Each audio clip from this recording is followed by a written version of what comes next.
మజ్జి గౌరమ్మ రాయగడ. భారతదేశం అనే పేరు వినగానే ఎవరికైనా ప్రధానంగా గుర్తొచ్చేవి సనాతన ధర్మం, సాంస్కృతిక సాంప్రదాయాలు, ధార్మిక ఆచార వ్యవహారాలు, దేవాలయాలు. మన దేశ జనాభాలోని ఎక్కువ శాతం ప్రజలు ప్రాధాన్యత ఇచ్చే అంశం ఆధ్యాత్మిక సంబంధమైనవి. ఆధ్యాత్మిక సంబంధం అనగానే భగవంతునిపై భక్తి, దేవాలయ ఆచారాలు వర్షక్రమంలో ప్రథమ భాగాన్ని ఆక్రమించుకుంటాయి. మన దేశంలో కొన్ని లక్షల ఆలయాలు ఉన్నాయి. అందులో ఆదరణకు నోచుకోని దేవాలయాలు ఎన్నో ఉన్నాయి. మరికొన్ని చారిత్రక ప్రాముఖ్యతను సంతరించుకున్నవి ఉన్నాయి. మరెన్నో దేవాలయాలు విశిష్ట ఆదరణ కలిగి ఉన్నాయి. మరికొన్ని దేవాలయాలైతే చారిత్రక నిర్మాణ శైలికి అద్దం పడుతూ ఉంటాయి. మరికొన్ని దేవాలయాలు అయితే ప్రాంతీయంగా ప్రాముఖ్యత సంతరించుకుంటాయి. అలా ప్రాంతీయంగా ప్రాముఖ్యత సంతరించుకున్న దేవాలయాల్లో మజ్జి గౌరమ్మ ఆలయం ఒకటి. ఈ దేవాలయం ఒరిస్సా రాష్ట్రంలోని రాయగఢ్ జిల్లాలో సుందరంగా నిర్మించబడింది. మజ్జి గౌరమ్మ ఆలయం రాయగఢ, ఒరిస్సా. చారిత్రక కథనాల నుండి సేకరించిన ఆధారాలను పరిశీలిస్తే 15వ శతాబ్దంలో నందపూర్ అనే రాజ్యానికి మహారాజు అయిన రాజా విశ్వనాథ్ దేవ్ రాయగఢ రాజ్యంలో ఓ కోట నిర్మించుకున్నారు. ఆయనకు 108 మంది భార్యలు ఉండేవారు. రాజావారు తన కోట మధ్య గదిలో అమ్మవారిని ప్రతిష్ఠించి భక్తి శ్రద్ధలతో పూజలు చేసేవారు. అలా రాజకోట మధ్యలో అమ్మవారు వెలిసిన కారణంగా అమ్మవారిని మజ్జిగర్యాణి అని పిలిచేవారు. కాలక్రమేణా మజ్జిగర్యాణి అనే పేరు కాస్త మజ్జి గౌరమ్మగా మారిపోయి ప్రసిద్ధి పొందింది. కళింగ దేశ రాజుల చారిత్రక కథనం ప్రకారం 1538లో గోల్కొండ పాలకుడైన ఇబ్రహీం కుతుబ్ షా సేనాధిపతి అయిన రుతుబ్ ఖాన్ రాయగఢ కోటపై యుద్ధం ప్రకటించాడు. శక్తివంతమైన సైన్యంతో దండెత్తి విశ్వనాథ్ దేవుని భీకర యుద్ధంలో హతమారుస్తారు. రాయగఢ మహారాజు మృతితో ఆయన 108 మంది భార్యలు అగ్నిప్రవేశం చేసి ఆత్మసమర్పణ చేసుకుంటారు. అగ్నిలో దూకిన ఆ ప్రదేశం ప్రస్తుత మందిరం పక్కనే ఉంది. ఆ ప్రదేశాన్ని సతికుండం అని పిలుస్తారు. రాజు మరణం తర్వాత అమ్మవారికి జరిగే నిత్య పూజలు నిలిచిపోయాయి.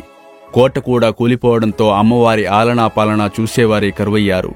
అమ్మవారి వైభవం, అమ్మవారి ఉనికి కాలగమనంలో కలిసిపోయి మరుగున పడింది. 1930 సంవత్సరంలో బ్రిటిష్ వారి పరిపాలనా సమయంలో విజయనగరం నుండి రాయ్పూర్ వరకు రైల్వే లైన్ ప్రతిపాదించారు. అలా ప్రతిపాదించిన రైల్వే లైన్ ఒక నది మీదుగా వేయవలసి ఉంది. బ్రిటిష్ వారు నిర్మాణ పనులు వేగవంతం చేశారు. ఆ పనుల్లోని భాగంగానే రాయగఢ మజ్జిగౌరి గుడి వద్ద నదిపై వంతెన నిర్మాణానికి పూనుకున్నారు. నిర్మాణం సగంలో ఉండగానే వంతెన మొత్తం కూలిపోయింది. వంతెన కూలిపోవడానికి గల కారణాలు అన్వేషించడం మొదలుపెట్టారు అప్పటి అధికారులు. బ్రిటిష్ అధికారులు ఆ వంతెన కూలిన కొంచెం దూరంలో ఒక రాత్రి బస చేశారు.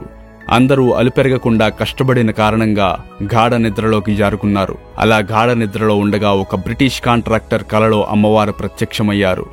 కలలో అమ్మవారు ఇలా సెలవిచ్చారు: నా విగ్రహం మరుగున పడిపోతుంది. ఆ విగ్రహానికి ఆలయ నిర్మాణం జరిగితేనే వంతెన నిలబడుతుంది మరియు సకాలంలో పూర్తి అవుతుంది అని. ఆ వచ్చిన కలకు ఉలిక్కిపడి లేచిన ఆ కాంట్రాక్టర్ వెంటనే వెళ్లి ఉన్నతాధికారులకు జరిగినదంతా చెప్పారు. కాని ఎవరూ నమ్మలేదు. ఆ వంతెన పనులకు ఎన్నో విధాల ఆటంకాలు ఏర్పడ్డాయి. అప్పటికి గాని ఆ బ్రిటిష్ కాంట్రాక్టర్ చెప్పిన కల అమ్మవారి మాటపై నమ్మకం కుదరలేదు. తమ అపరాధాలను క్షమించమని ఆలస్యానికి చింతించి వెంటనే ఆలయ నిర్మాణం ప్రారంభించి నది సమీపంలో ఆలయాన్ని సర్వాంగ సుందరంగా నిర్మించారు. ప్రతి సంవత్సరం చైత్రమాస శుద్ధ ఏకాదశి నుండి పౌర్ణమి వరకు 5 రోజుల పాటు చైత్రోత్సవం అనే పండుగ అత్యంత వైభవోపేతంగా జరుగుతుంది. ఇప్పటికీ జరిపిస్తూనే ఉంటారు. అమ్మవారి ఆలయంలో శక్తి హోమం ఘనంగా నిర్వహిస్తారు. చివరి రోజున పూర్ణాహుతి అనంతరం చేపట్టే వివిధ సాంస్కృతిక కార్యక్రమాలకు విశేష ఆదరణ ఉంటుంది. ఇక్కడ ప్రప్రథమంగా జరిగేది అగ్నిమల్లెలు కార్యక్రమం.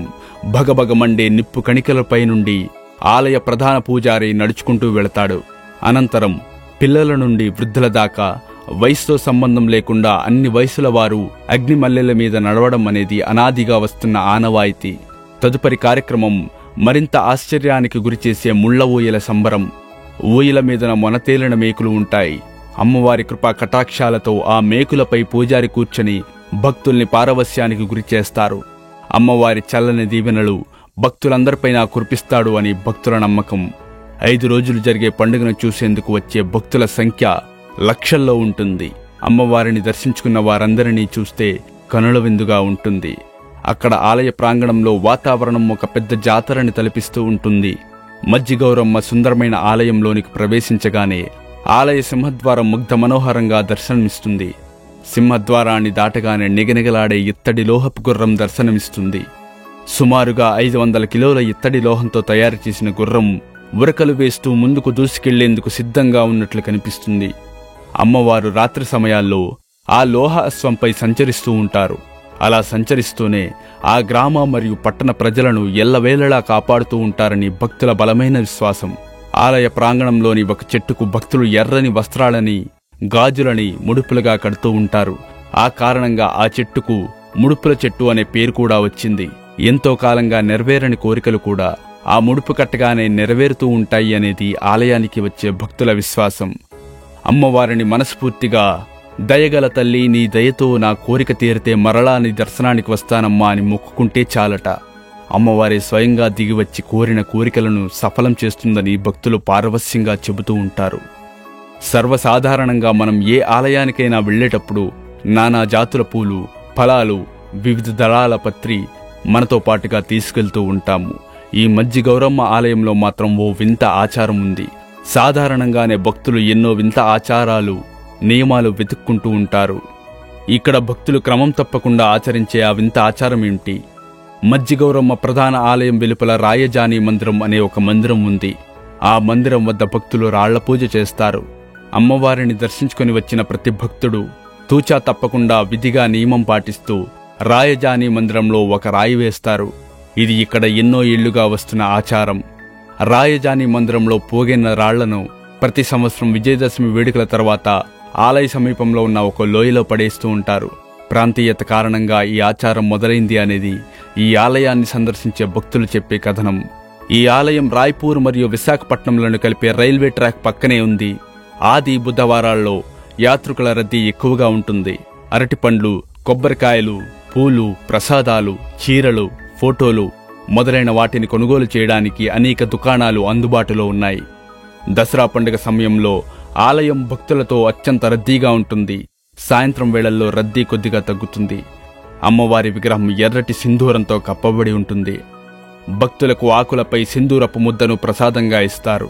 ఈ మజ్జి గౌరమ్మ ఆలయం ఉన్నది రాయగడ ప్రాంతంలో అయినప్పటికీ ఉభయ తెలుగు రాష్ట్రాల నుండే కాకుండా బెంగాల్, ఛత్తీస్గఢ్ రాష్ట్రాల నుండి కూడా భక్తులు అధిక సంఖ్యలో వచ్చి అమ్మవారిని దర్శించుకుంటూ ఉంటారు. అమ్మవారికి ముక్కులు, ముడుపులు చెల్లించుకుంటూ ఉంటారు. అమ్మవారి కృపా కటాక్షాలతో భక్తులందరూ సంతోషంగా ఉంటున్నారు. ఉండాలి అన్నదే అందరి ఆకాంక్ష.